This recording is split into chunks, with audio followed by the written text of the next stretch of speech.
Et je peux te dire que je vais en faire chier plus d'un. Cette phrase va m'aider aujourd'hui. J'ai parlé de façon de réfléchir spécifique dans l'agriculture régénérative. Cette façon de réfléchir s'appuie sur le travail de Alan Savory. C'est le Holistic Management.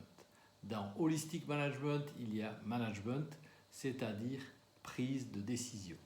Si la pensée de Alan Savory est si écologique et efficace à mon sens, c'est qu'il a décortiqué cette prise de décision. Il a décrit un mécanisme en 3 étapes. 1. Une origine, un déclencheur de la décision. 2. La décision proprement dite et son élaboration. 3. Les conséquences de cette décision. Donc 1. À l'origine, je prends une décision pour 3 raisons principales. Soit je suis confronté à un problème, soit je suis confronté à un besoin ou à un désir.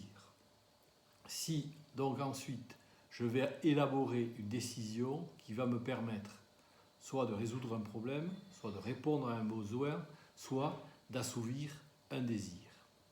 Cette décision va maintenant avoir des conséquences attendues ou inattendues. Si je prends comme exemple le propos du dessus, je vais en faire chier plus d'un. Alors c'est une personne qui est restée dans ma mémoire parce que son propos m'avait un peu surpris. Voilà ce qu'il disait. Je vais aller m'acheter le véhicule pick-up dernier cri et quand je ferai le tour de la ville avec, je peux te dire mon gars, je vais en faire chier plus d'un. Si je reprends l'idée de la prise de décision en 3 étapes, 1. Origine, le désir d'en faire chier plus d'un. 2. La décision, c'est-à-dire pour assouvir ce désir, l'achat d'un véhicule pick-up flambant neuf. Et 3.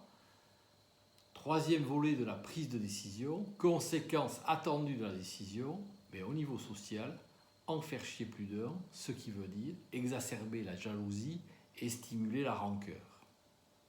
Alors, qu'est-ce que ça a à voir avec une dimension écologique de l'agriculture et avec le Holistic Management de Alan Savory?